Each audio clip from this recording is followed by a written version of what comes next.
ప్రత్యేకంగా అభినందనలు తెలుపుతూ మరి అన్నది ఇలా పెళ్లి రోజు అయినా కానీ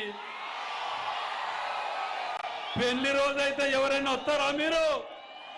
అయినా ఇంట్లో వదిలిపెట్టి మీరు నమ్ముకున్న మన కోసం వచ్చిందంటే అన్నకు 2 చేతులు అన్నం పెడుతుంది ఇవాళ.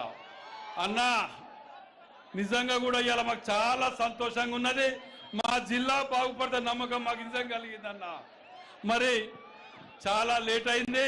వరంగల్లో కూడా సభ ఉన్నది కాబట్టి దరిదాపు అందరూ మాట్లాడినరు.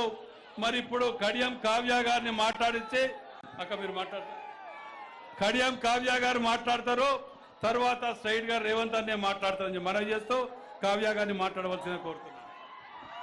జై కాంగ్రెస్, జై రేవంత్ అన్న.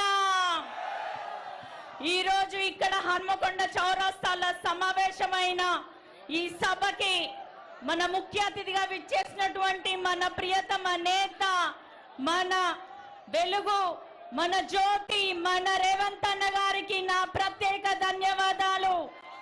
వర్షం పడుతున్నా పిడుగులు పడుతున్నా నేను వస్తున్నా చెల్లె అని ధైర్యం ఇచ్చిండు.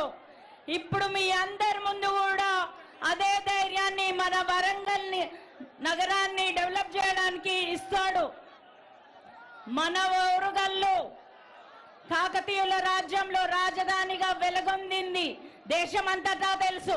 మన వరంగల్ని 10 ఏళ్ల నుంచి నిర్లక్ష్యానికి గురి చేశారు, ఎటువంటి అభివృద్ధి జరగలేదు.